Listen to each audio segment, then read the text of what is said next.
남도 좀 제소시든 등진 보면 링거는 있는 너무 주고 도저든 건 졸라 장사로 정범지스 소매 버진 상부제 주디 있다 야외 야도 줄장자스 솔로나외 생겨 되면로 저 레감사면 분주단배서 rem인남 노브르트모장 대제 구신대고 던제고 용진 마마주가라제로 I'm very happy to be here at San Francisco Dhamma Dhatu with the Nyunda practitioner mainly, and that of all the members of the different Dhamma centers and their teacher, as having established a firm center that getting this opportunity to reveal teaching to all the Dhamma members is a great joy. It's a great joy to have this opportunity to talk to the all groups of the different members of the different center, because it is very much related to the subject of tonight's talk. The talk tonight, the subject of the talk tonight is about Rime, non-sectarian. So I hope that having touched upon the subject of the Rime, that also in future all the centers work together as helping each other as one, not separate. Particularly speaking, that the completely enlightened being, Shakyamuni Buddha, provided us infinite number of methods to apply upon the again all beings according to our own capacity of comprehending the teaching, and having the infinite choice of the method, that the goal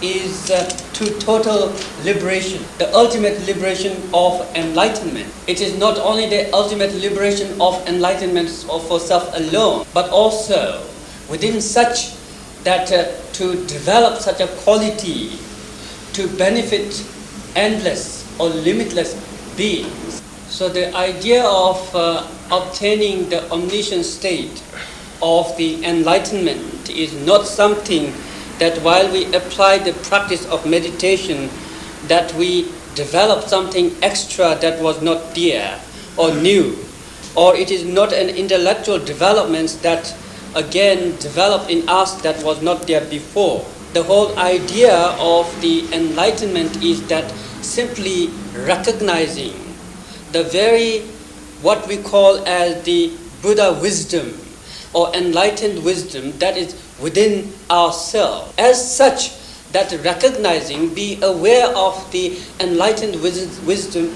that is very within ourselves. Then we develop the two knowledge, the knowledge of knowing everything as it is ness. In the sense of the knowledge of knowing everything as it is ness is the very much symbolic meaning beyond that is that it is very profound. And at the same time, one develops the wisdom or knowledge of everything it manifests. In this sense, it has also the relation to the vastness of all the phenomena.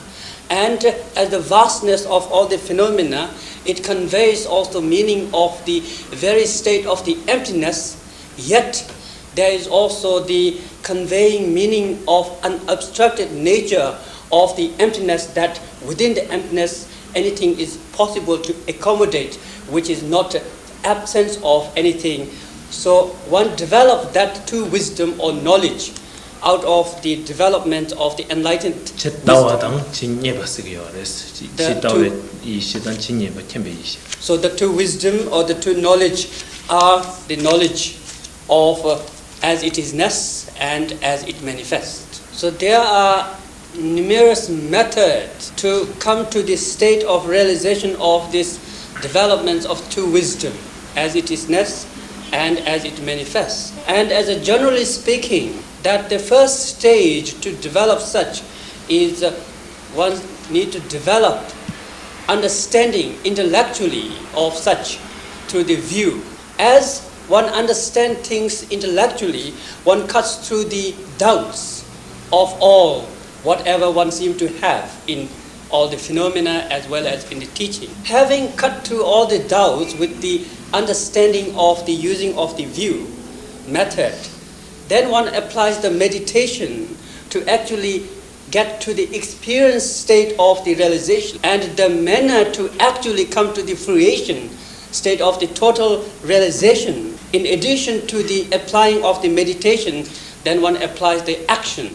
To explain the view, meditation and action from the another angle, to put it in another word, in the idea of the view, you have developed a clear understanding of the Dharma. Having developed the clear understanding of Dharma through the intellectual means, through reasoning, and through logical means, then you apply meditation. Now the whole idea of why then the action after the meditation is that our activity to behave according to the meditation is not only in the shrine room, but even we try to apply such a meditation in our regular life, in the post-meditation as well. So therefore you conduct your whole life, whole daily life into the meditation state, and therefore you act or action implying that you behave or conduct according to the meditation, whether you're inside the meditation hall or outside at work. So that very meditation that you have applying during meditation in the shrine and also applying in the post state of meditation outside at the work and other. So although that in every form of the practice, the view, meditation, actions are necessary, but one must also bear in the mind that there are different traditions, that some implying more emphasis upon the view, other implying more emphasis on the meditation and other to the action, although all of any tradition requires all those three, the view, meditation and that of action, but sometimes it is implied the emphasis on the different level. In a short, that wherever the emphasis is put, that also it could be conveyed, the teaching could be conveyed as the skillful means and primordial wisdom, and some tradition implying more emphasis on the development of the skillful means, and others again implying more emphasis on the development of primordial wisdom, and as such, but whatever it is, these three basic requirement is necessary. So therefore, whatever practice one, so because that emphasis is put upon different stage, such as to the view or meditation and action, there come as a different tradition because of the stress and the emphasis upon different subject. And now again, that our subject of tonight's talk is Rime, which is non-sectarian. But in order to speak such, that we have to also let you know that in Tibet, the practice that is being practiced is again Buddha Dharma. And Buddha Dharma in general could be divided into three vehicles: the Savakayana, the Patika Buddhayana, and the Bodhisattvayana. And Bodhisattvayana is equivalent to the Mahayana, and that itself being divided into the Sutayana and Tantrayana. Again, that the Tantrayana, as one understands, is that there are four Tantra, if one classify all such, that within all those different vehicles or teaching does, that those things are necessary to apply: view, which is understanding, meditation, and then action, behaving according to meditation in all time. So therefore that in Tibet, we have adopted both the Sutayana and Tantrayana, particularly emphasizing upon the Tantrayana. Now, the different tradition that we have talked is also not was that conveyed by different teacher, but it was emphasis put by from the Buddha's time. So it is not something that was created new afterward, but it is also a transmission of such from the time of Buddha to the present, what is being emphasized upon different subject. So therefore, Tibetan Buddhism is in short the integration or the combination of both the Sutayana and Tantrayana, particularly emphasizing upon the Tantrayana. So as such that in Tibet, then there developed four major schools or tradition. Within the four major traditions, again, there are many subdivisions or classification in each school. And therefore, that those who are not very familiar, who are not well informed of both Sutayana teaching and Tantayana teaching, they think that Tibetan Buddhism, and particularly the Mantrayana or the Tantayana, is not that the origin teaching of Buddha, but rather it is simply a new exaggerated teaching that was created in Tibet.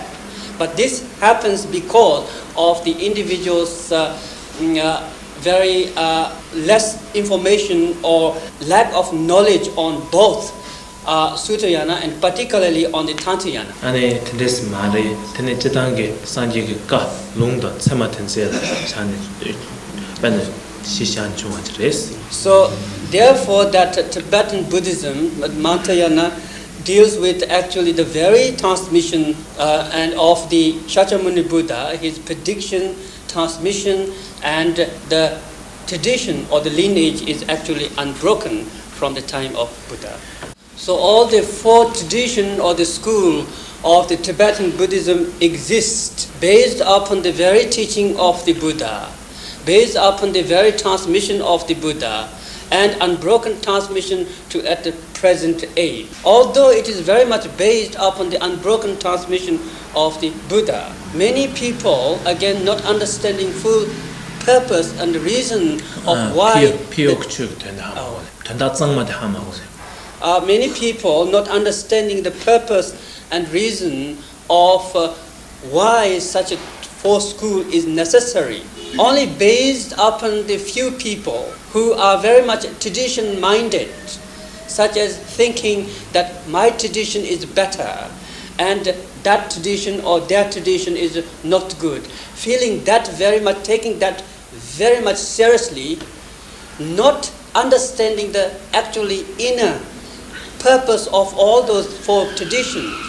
The complete inner purpose of all the four traditions is developing the quality to benefit all limitless sentient beings, not understanding that they simply take that tradition-minded as a very important part of their tradition, and therefore they blame.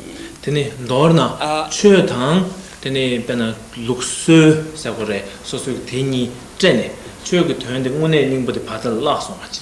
So they blame that the tradition itself seems to be impure. What is weakness in this whole idea is that again completely mixing up between the actual phenomena of Dharma and that of the tradition itself, having confused between the purpose of the Dharma and the tradition, then one simply become one-sidedly upon the tradition aspect, not the purpose of the Dharma, and therefore one get confused and not understand the complete or inner purpose of the different tradition or teaching. So in addition to that, one start to become very discriminative and thinking that whatever that you believe, whatever the tradition that you're following, if someone is following a different tradition than his or her, the path that she or he is following is impure, not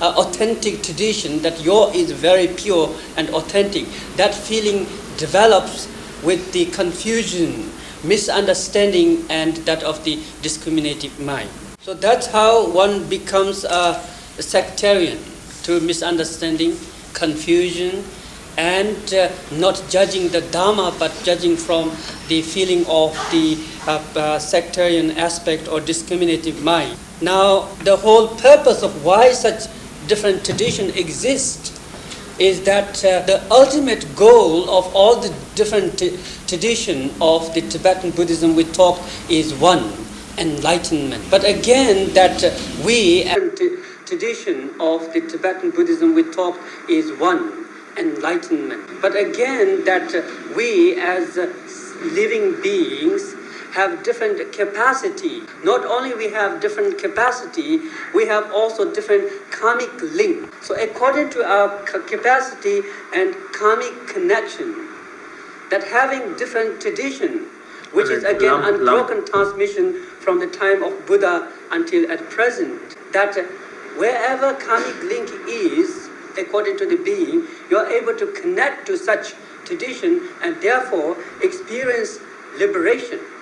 So, although there are 4 methods, but the complete, the result of those methods being the liberation or enlightenment, so that one need to understand such aspect of the different capacity or potential and the karmic connection. So because of our lack of knowledge, understanding of the actual purpose of Dharma, we become sort of sectarian, very much one-sided. But when we learn the actual or the ultimate purpose of the practice or Dharma itself, then we learn to be open.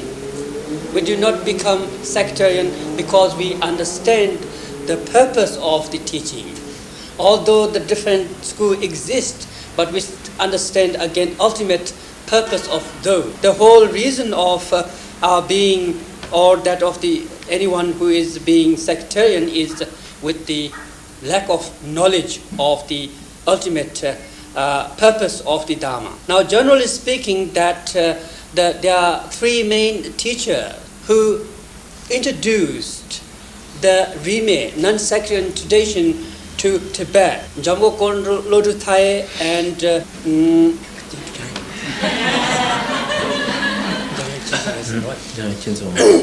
Jamyang Chenze Yezer and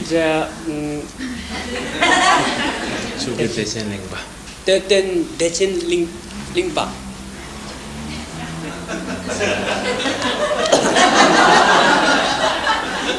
So those are the 3 names.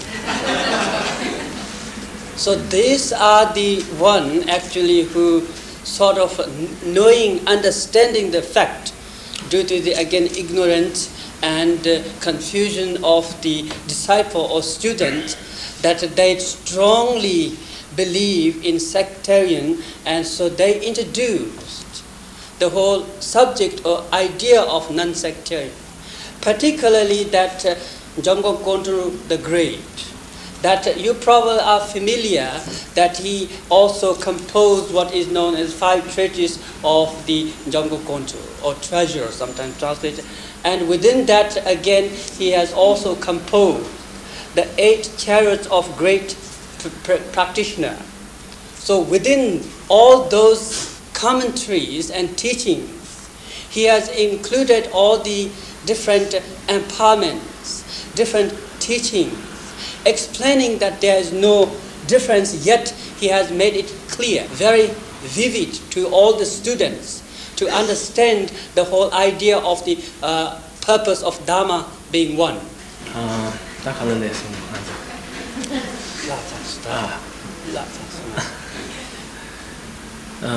Yes. So I just want to say a few words in English. So what I'm trying to say right now is that I'm not saying that those 3 teachers, who's Jamgon Kondro the Great and Khyentse, first Khyentse, you can say also Khyentse the Great, and then Chogyur Deshin Lingpa, first Chokling. They are the 3 main teachers who are known as who started the Rime movement in Tibet. That doesn't mean that all the other teachers of different lineage are sectarian. But as I've mentioned, as far as from the teachings concerned, and who is really, who understand the meaning of teachings of Buddha, who will never have that problem. So all the teachers, I don't mean to say that all the other teachers have that kind, but these 3 teachers is the actually who really brought together more like officially. So that's why they're known as the non-sectarian teacher. And the example is like, the Jamgon Kondro. I'm sure most of you know already about that. The Jamgon Kondro, he is his own lineage is Kagyu lineage. He is the monastery from the Palpong monastery, which is one of the major monastery in Kagyu monastery in the eastern part of Tibet. And then first Khyentse is the Sakya tradition, and from Dzongsar monastery. And then Chokling first, that's from Nyingma lineage. And unfortunately there isn't Gelugpa yet. But anyway, so those three different lineage teachers became, very close together, and then they worked together, and then they did, a lot of works on the different lineage, and such as the Jamgon Kongtrul. What he did is there's 5 treasures of Jamgon Kongtrul's collection, and then within those treasures he really composed all the different teachings of lineage in terms of the view and meditation, instruction of meditation and the initiations, all the different lineage, and he brought together. So like one treasure known as the treasure of the Tenzu is all the Nyingma teachings he composed. And then there's treasure of the Kagyu teaching, is all the Kagyu main teachings. And there's treasure of the called Damwanze, means basically mainly instruction on the meditation, which is and that's, he composed all the different Nyingma, Kagyu, Sakya, and even Kadamba, which is Gelugpa, and everything together. Usually there is called 8 different lineages of Buddhism, which is transmitted from India to Tibet. Within that 8 different lineage, all the different teachings has to be, included. So he composed that through the treasure of this, meditation instruction. And then fourth is treasure of knowledge, which is now it explains all the different views and meditations, actions, and then ground and path, fruitions, all 3 yanas and different schools of Buddhism generally, and particularly within Tibetan Buddhism. So he composed that and different histories. And then 4th one is the collection of his own work, different he wrote. So like that, he just brought all the different lineages, and he received those transmissions. Not only he composed, but he received, taking transmissions from the different lineages, Sakya traditions, Nyingma, all different traditions. So he composed. So since that, and this teaching has become a very well known, and also it's used by all the different schools right now. And in fact, I'm not saying because I'm the Jamgon Kongtrul, I'm not just making, talking nice things about the first Jamgon Kongtrul, but this is the fact, really, is that right now, because after the 1959, Chinese invaded Tibet, so everybody has to escape, and then we would have lost all these different lineages, the transmissions, that because of his work, and then he put it all, before it used to be, very different.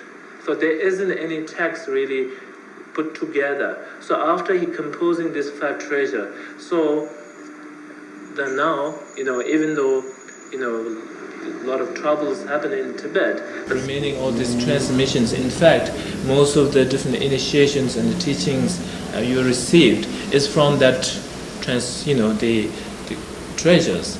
And so he did a great job, really, So that's why it's really he is the one of and there are 3. And then also Khyentse has different collections of written many different texts and different lineages. And then Chogyulingpa as well. So that's why they are known as the 3 main teachers who started the Rime movement in Tibet. And so this is, I'm just talking about, the good things about Rime, okay? Now I'd like to talk to you, and then so their object and the idea is that because people doesn't have wrong view about maintaining of the different lineages, precious lineages. And because some people, as I mentioned, they mixed together real teaching and tradition, culture. And they think, this is our tradition, our culture. And they doesn't think really what is the meaning of Dharma and what is the purpose or what is the benefit of the Dharma. So then it becomes like any other normal, we think. I mean, this is good, this is bad, this kind of thing. So through that, and then at least people feel that there's no conflict, different teachings, each other. And so this is what is good about the Rime thing, And in fact, once we have, people understand the teaching, especially when you have realized, and then all these different teachings or different paths, it's, then you can see as a one, like we mentioned in the title, like two eyes, you can see, doesn't see two different things. I mean, actually you see one object, and in fact you see much clearer than one eye, seeing by one eye. So so that's the, it comes. But then the other thing what I like to tell you is that there's also some, out of that, the Rime, some people have a misunderstanding. And they think, in fact, some people use it, Rime is a very nice word, non-sectarian. So some people have a really insight, very sectarian, but they use it as a word, non-sectarian, that people attracts.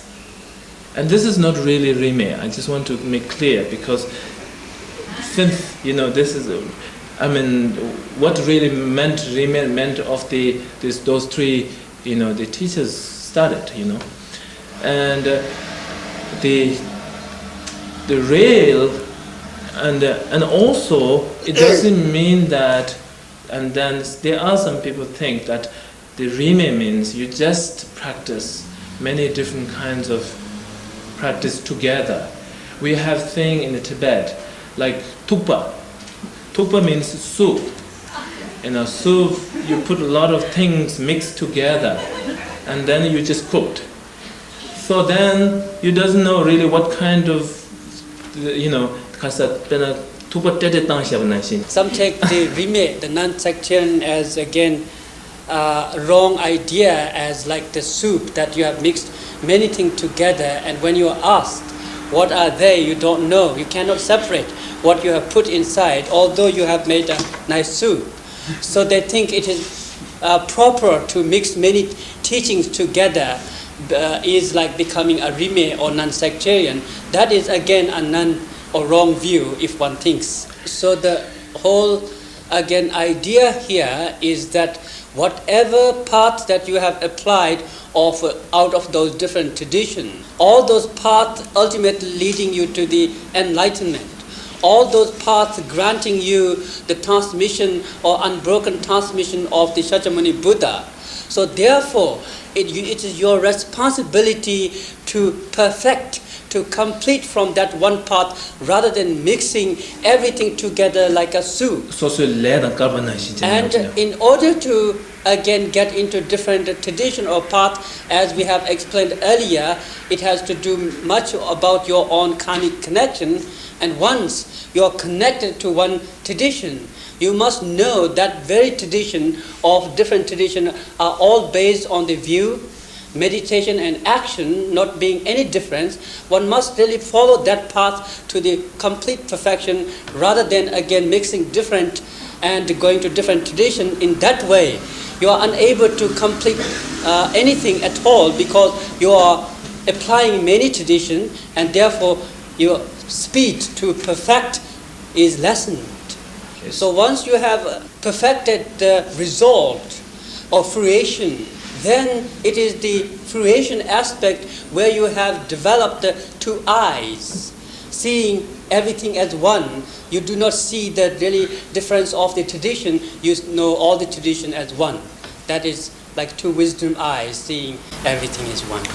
So therefore that in your own practice, what I like to really suggest to you is to apply your own practice very vigorous, with enthusiasm, with devotion, and not again judging up on different tradition or different teacher, not discriminating them, not talking about their defects, mistakes, but rather concentrate on your own path to come to the completion.